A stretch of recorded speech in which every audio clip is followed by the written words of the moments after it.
A good job until then. I'm now live. Let's go back and do things back forwards because it's April the 1st. I've just had a rant and I found out the camera wasn't on. April Fool. Ooh.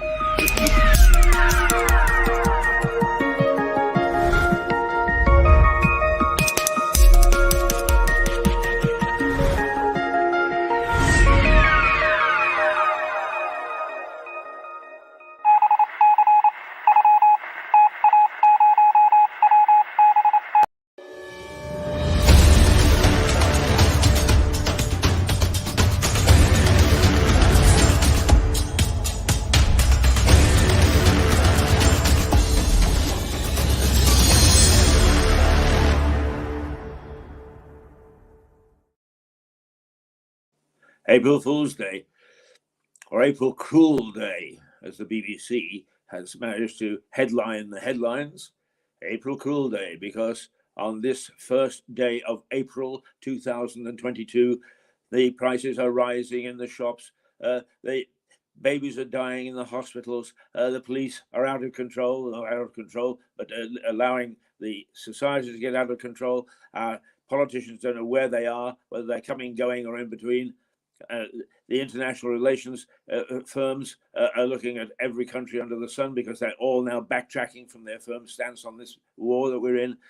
Brexit comes in for a pounding because it's the cause of absolutely everything. Ha ha ha. What a sad bloody sack of people we become because we did it. We did it. We created this. And we got fair warning. And when do we get fair warning from? Because the bloke that's nobody's favourite, Boris. And anybody who wants to go back, this is a matter of record. He made a speech before the last election in which he said, our governance is not fit for purpose. Well, bloody hell, are we finding out that it's not? The NHS is creaking at the seams. Not just creaking at the seams, it is poorly run. Our police are poorly run. Transport, poorly run. Banks, poorly run. Transport of all sorts, poorly run. And whose fault is it? Oh, it's not ours, Gov, not ours. We're a democracy, for God's sake. We don't have anything to do with it. It's the people at the top. Yes, well, the people at the top get away with murder simply because they can blame us. And they are right to blame us. We don't kick up enough fuss. We get fat and sassy. We refuse to criticize our own things. Look at what we did for the NHS. A creaking, poor, patently out-of-date NHS. I'm not talking about doctors and nurses, although they prove themselves to be a little less than the warriors that we expect in the last 2 years. But still, the NHS as such, we bang the drum for it. Go out and bang the drum. Don't tamper with our NHS. Well, where are the non-tamperers now that it's beginning to creak at the seams and it's showing that it's been murdering people left, right and centre for years? And the police, powerless to do anything and led by homophobes, paedophile, well, they're not paedophiles as such, but hunting down paedophiles who didn't exist. Brexit. Whether it's right or wrong is beside the point, but who got behind it? Nobody. Nobody. And then, last of all, lockdown. Wow. The government put in front of us a great big bowl of goodies. Help yourself, they said, which most people did. And now, oh, prices are rising, the cost of living, stagnation, stagflation. Nothing is growing, everything is costing more. We want 2%, we want 3%, we want 4%. Well, who's going to pay for it? Well, not us. Not the public, because nothing is, well, we'll be paying for it, but we're not getting value for money. All we're doing is we are piling on the misery of household bills. But who's doing it? It's us. It's us. It's us. And when will that bloody well sink in? And when will we start to have people who ask the right questions? Party politics is in disarray. It is probably the worst form of government you could get. I think I'd rather, no, I won't say it. I like a firm figure at the head who can call the shots, because the rest are just chasing after getting a seat in a party which gives out. Let the first step is let's cut all expenses by 2/3, all MPs' expenses by 2/3, and make them subject not to any sort of independent authority, but to the taxman. That's the first thing.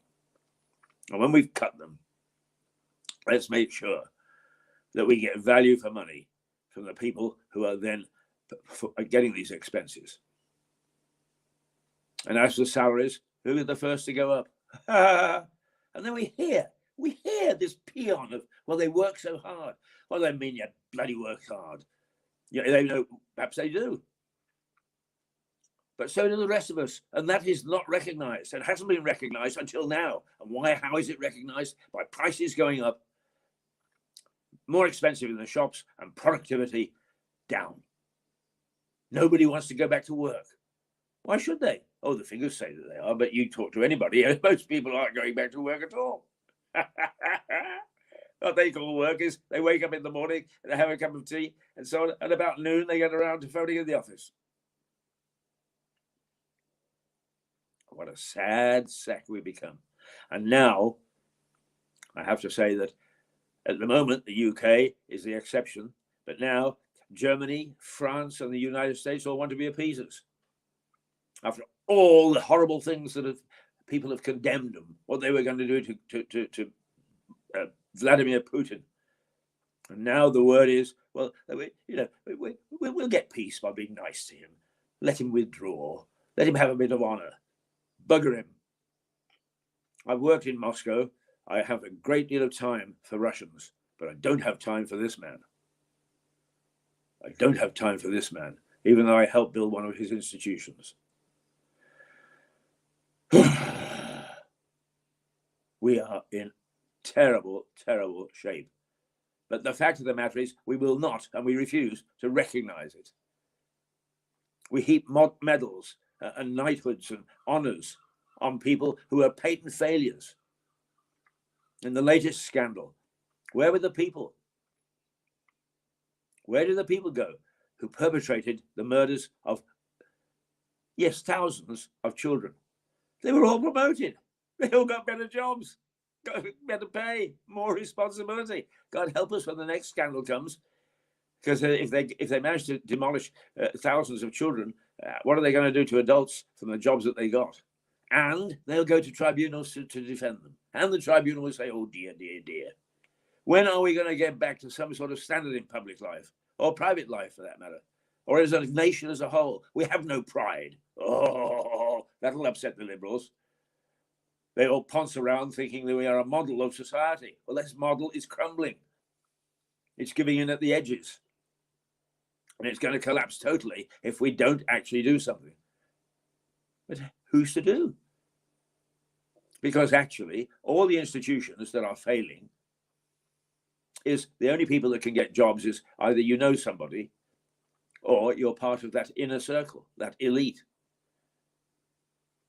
I have youngsters at the moment that I'm training in media to get jobs in media. Now, they don't stand a chance of getting a job in the BBC. Only a quarter of people, if less than that, get jobs from outside.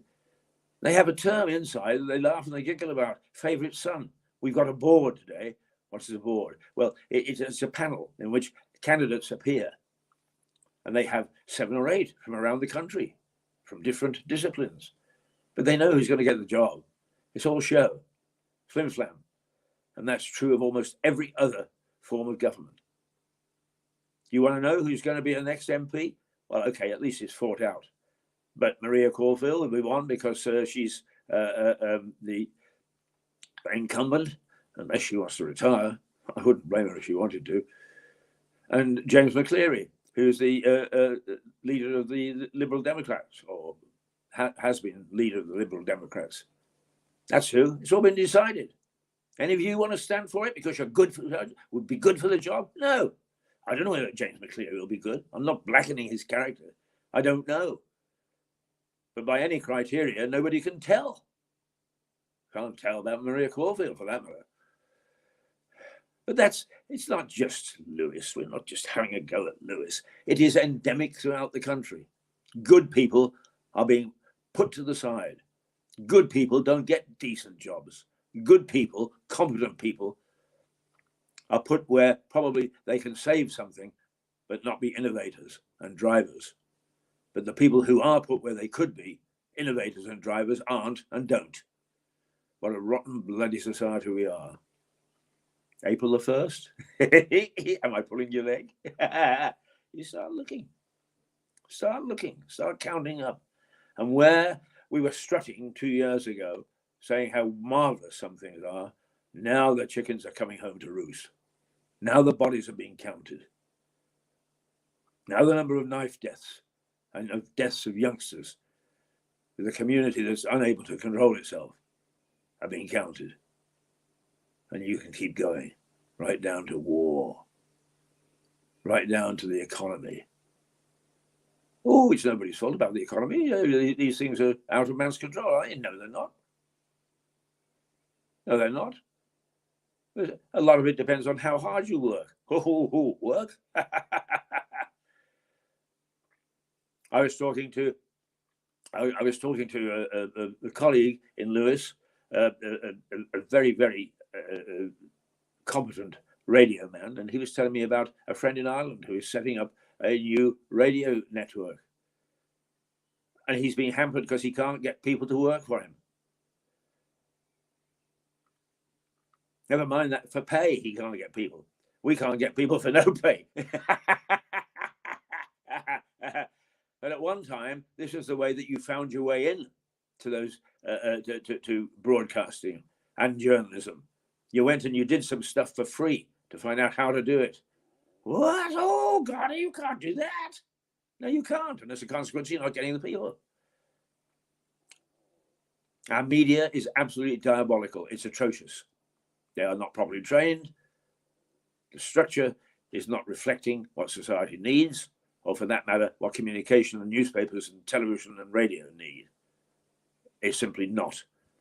And you can see it. You can see the ill-trained people who read the news. Sometimes I have to think twice about what they've just said. We glory in the fact that words are mispronounced and then defend it. Something to do with culture and elitism. So, well, wow. It's about time that we actually got our act together and started to be self-critical. Started to point out what's wrong with our society instead of papering over the cracks and strutting. Let's see what the newspapers say. Right, April Cruel Day, as prices rise on Bleak Friday. That's the Mirror, April Cruel Day. The Guardian, millions rush to minimize energy bills on the eve of Bleak Friday. Well, yesterday to warm your hands at the fire cost X. Today it costs X plus. Could we do anything about it? Well, we could have. Energy policies going back to 2015, 2014. If you listen to our energy expert, Stuart Dolby, who is an energy expert, and has been calling some of this months before anybody else dared to pretend that it was going to happen. Anger at Sunak as the cost of living crisis hits home. Well, that's from the Eye. They're laying it at the Chancellor's feet. And actually, from a budget that we broadcast, the first budget we broadcast on Mirador television, well, we said at the time, his budget was smoke and mirrors. He's a great talker. He's a great speaker. And I'll tell you now, I hate interviewing, and I most certainly hate debating with people who are MPs, because the one thing that they are good at is talking, debating. Totally useless, absolutely everything else. But they are very good, so that they can actually make black seem white, red seem blue, cold seem hot, slow seem fast. They're good at it. They're masters at it. The only thing is, it's not a reality. It's Alice in Wonderland. And somebody said in my hearing yesterday in a public place, that's the trouble with the world at the moment. It's an Alice in Wonderland world. And it is. Inside out, upside down, back to front. Right. Okay. Metro. Energy firm meter fiasco. Apparently all these meters are now they're not doing what they're supposed to after being heralded as the greatest thing since sliced bread. And they were going to stop supplying you gas if you wouldn't take one of their smart meters. The sun, a pain in the gas. I'm not sure what that's about. Let's see, take a moment to pain in the gas, says the sun, as energy bills soar by an average of £700. He says blackmailing Russian President Vladimir Putin threatens to send energy prices even higher by turning off Russian gas suppliers. Well, those are the threats, except now that the leaders of the major Western countries are saying, well, let's pat him on the head. And go away and be a good boy in our lifetime and bugger what's going to happen to our children. The Financial Times. Biden orders record oil stockpile release in effort to quell fuel costs. In other words, the Americans, after chanting at the bit about Saudi and other places who actually protect their own economy by letting loose a little oil and then stopping the flow and so on and so forth. And for that matter, of course, the Russians and Ukraine, the present conflict, is the Americans sit on a whole big stockpile. And now Biden is saying, well, perhaps we'll let a little of it go. Big-hearted Joe. Well done, son. That's coming to the rescue, isn't it? Oh, the Daily Mail, bit of refreshing, fresh air. Andrew in a £750,000 scam case mystery. Poor old Andrew, he can't get away, can he? The Duke of York has been named in a High Court case after a Turkish millionaire was allegedly tricked by a businessman into giving the prince £750,000. Oh dear, poor old Andrew. They can't live. They can't exist without the money to support their baubles. It's absolute bloody nonsense, isn't it? Isn't it? The Daily Telegraph. Duke took £1 million from a Turkish fraudster. Oh, they've upped it £250,000. Good for the difference in the papers. What are we going to be different to the other paper? Up the price. Tag on £250,000. Nobody notices nowadays. Oh dear, you can't make it up. The Times. Don't back down, Ukraine urged. And this is where Germany and France and the United States are all now talking peace. Why? Because it upsets the apple cart of where they are. Oh, a few thousand bodies, shelling of schools and so on. Oh, how outrageous. We'll put up some flowers. We'll do a food bank. We'll take in some immigrants. And now we can feel badly, or feel better about the fact that there are bodies strewn in the streets. And what we're saying is, well, it's war, isn't it? It's war. Bloody hell. What have we become? There will be other people who ask themselves the way that I ask myself, and some of my colleagues ask themselves, but only a few. The rest will be totally satisfied. Don't rock the boat, baby. I could only buy half a dozen eggs at the supermarket a day. Oh, dear. Well, let me go back to the famous phrase. It isn't famous at all. I happen to know it because it was said to me personally, of the Canadian airman who, when he came back from the war, went to a cocktail party. And this was in Vancouver, because that's where I was. And he heard somebody moaning about the fact that during the war, they'd had a shortage of sugar, dear. Shortage of sugar. And he could contain himself no longer. And he went over and said, get some flack up your ass, and walked out of the party. And that's what we should be doing. Get some flack up their ass. Instead of staying and moaning about the fact that we didn't have enough sugar. Daily Express. House prices surge £33,000 in a year. There, you see. That's what's happening to the economy. No growth. But these things are becoming scarcer and scarcer, or people want to pile into a particular area, pushing up the price of things without any attendant supply of cash into the workforce. The Star. Egg apocalypse now. Aha. Egg apocalypse now. Rises in production costs threaten to put hundreds of egg farmers out of business. Well, good for the Star. The fact that it's happening on all sorts of other industries doesn't matter, does it? The Star has found out it's happening in the egg industry. Go to work on an egg. Well, nobody's going to work, so I guess nobody's buying eggs. Oh, there. See, all it needs is a little rant. It needs a little rant for 35 minutes, and you realise what the causes are. It's all down to the lack of egg workers. That's what our trouble is. So if you see an egg worker, a poultry farmer, have a go at him. Smash an egg in the street in protest.